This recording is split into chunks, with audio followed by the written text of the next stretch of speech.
Music. For many years, music has been part of our society. It forms part of our identity and it is part of our daily lives. Different people enjoy many different types of music nowadays, from classical music to pop, rock. It is a way of expressing who we are and telling a story.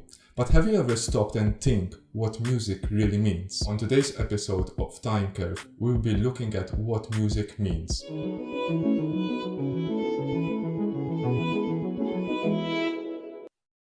Music for a long time gave a community or a society its identity from a combination of different musical elements like rhythm, harmony, and melody. The three building blocks of music. Instrument or a group of instruments can give identity to a country's culture or a unique time period. Music can have various types of meaning. It can be a form of expression, a form of identity as a culture or as an individual. But I want to put that aside for now and look at the physical elements of what makes up music to the tiniest particle we call quarks. Let's look at an atom. An atom is made out of electrons, protons, and neutrons. And deeper into this, we would find quarks that make up protons and the neutrons, which in turn makes up the nucleus. Add an electron, and you have yourself a particle. But what are quarks? Quarks, according to string theory, could be visualized as a loop of string that vibrates in space that carries energy. In short, it's a vibrating loop of energy. The particles vibrate back and forth, creating sound. These particles can vibrate in different speeds, creating different frequencies, which we would call in music pitches. And we use a combination of these pitches that are played together that we create music. Now let's talk about vibrations. Let's go back to ancient Greece, to one person who tried to identify musical pitch through the ratios of vibration. This person is called Pythagoras. He wanted to show that the universe carries a divine sound through the ratios between the Earth and the planets around. With the same method, he also calculated the proportional ratios of vibration to create harmonic relationship. For example, the 3.4 ratios would create a perfect fourth, and 2.3 ratios would create a perfect fifth. Just like how the proportional movements of the objects in the sky can be measured, creating a divine music. Explaining what we play and what we write is just a representation of what happens around us and above. But let's go back even further and see where music started to get a better understanding of what music means. Let's look at our ancestors before they used to talk. A time in the past. Research shows that animals, more specifically baboons, humpback whales, and birds, had some form of musical elements. Baboons had a form of musical chatter using pitch to express themselves, similar to how our voice changes with pitch. This is not 100% proven, but this could have led us to talking musically using pitch to communicate with other people. We have humpback whales and birds that used to sing to communicate with each other. They had melodies, forms, structures, just like we do when we write music. The Hutu and the Tutsi tribe of East Africa had songs that included low frequency sounds, the same sounds as elephants used to use to communicate. Even when humans used to hunt, they used sound to identify objects around them and in their environment. It was after that we started to use music in our society, for example for worship, entertainment, rituals, or ceremonies. Before music was a form of entertainment, music was a form of communication and a tool for survival for humanity. Even when we started to write music, we were very highly inspired by nature and animals. And even in classical music, we would find pieces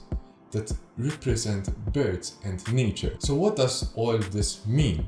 This way of thinking, a sort of relationship with the environment, gives music a meaning that reflects or represents what's around us. It's a sort of like painting a landscape but with sound. Just like how an instrument could represent a form of animal or a tune representing a form of nature. But what I'm looking for is music as a form on a human level, a more intimate and personal meaning. What about the emotions you feel, the way it moves you? Some would say that music takes them to different places, a journey from one point to another. But what does that mean, and how is that communicated to us? During the Romantic era, music was moving away from the stiff and mathematical approach to music. Music started to become more expressive, inspired by art and nature. It started to become more poetic,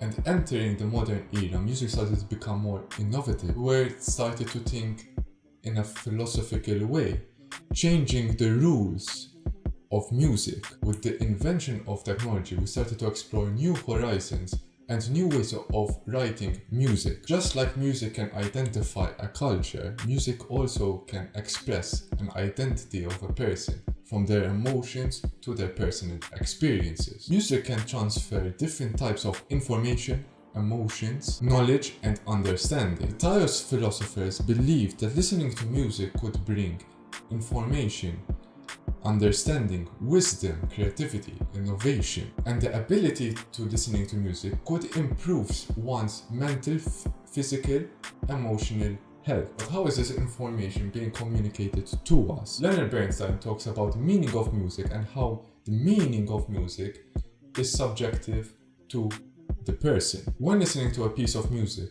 what ideas or images come in mind? For example, listening to Beethoven's Moonlight Sonata could bring an image of a night sky by the river. The meaning I'm giving to music is an internal personal meaning, what it means to me. Bernstein explains that the meaning is the result of the different relationship of the musical element, how these elements move you, pull you, push you, a type of journey that moves you from one point to another, how music speaks to you, what story it tells you. We say that music is a universal language, a language that everyone can understand. As the phrase goes, where words fail, music speaks. A metaphorical language, comparing something that is totally unrelated but has a sort of feeling that it's connected somehow. Meta means meta, beyond, and for, to carry.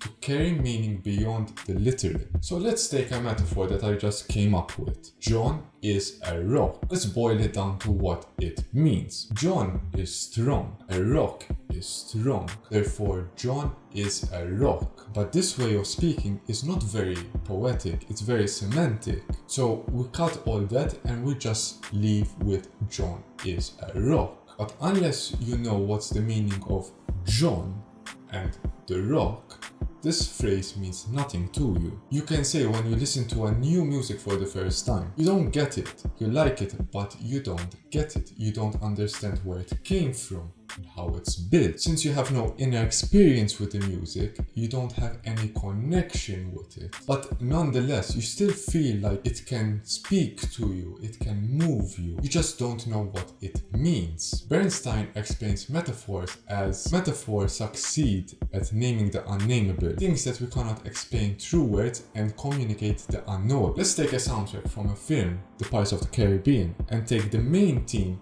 of the main character, Jack Sparrow. Let's say you never watched the film ever, and you listen to his theme for the very first time. What images you might bring up? You might get a characteristic of a drunken pirate, a very slobby person, a very irresponsible person. And once you watch the film, you can relate those characteristics to the character. Music can be totally subjective to the person's inner experience, giving it a unique meaning that only they can relate. But as an author, I can write music where events unfold or portray a character, and the listener can hear the events unfold and follow. But unless you know who or what the music is about, you are left by the feeling of the characteristics of the event or character. Both are good, and you can have both views simultaneously, where you hear the events unfold while also connecting the events to an inner personal meaning. And music in this way has a subjective meaning to it, where even though we can give a sort of representation of events or a character, the meaning of these characteristics could be a personal one that only we can relate to our experience. However, whatever meaning we give to it, the energy of the music itself would still remain the same. It's like me playing a major chord. Whatever meaning I give the major chord, it will still sound a major chord. And speaking of energy, let's go back to the beginning, where we talked about energy and quirks. Music can communicate through a form of metaphors, just like how Bernstein puts it, where we go beyond the literal, beyond the grossly semantic. But physically, these musical metaphors are transferred through a set of energies, just like how everything is a form of energy. Stripping down all the semantics, we are left with a feeling that we do not understand or name.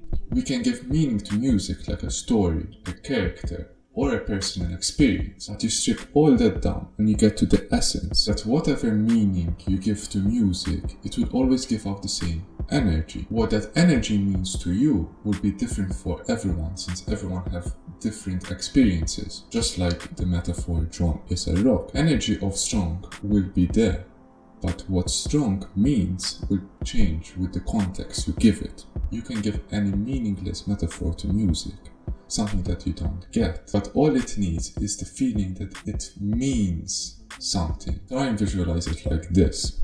Music is a blank piece of paper. Whatever music you write on it could mean anything that you give it. You can give it an absolute meaning like a story or an event, or it could be subjective to the viewer's interpretation. But whatever you write, the music is what it is. It's a way of connecting with people or the world around you. My favorite phrase from Bernstein is music for music's sake. We don't have to worry about story, meanings, characters. It's just enjoyable. Does music need meaning, or is it something that we can enjoy, something that we don't need to know the meaning of?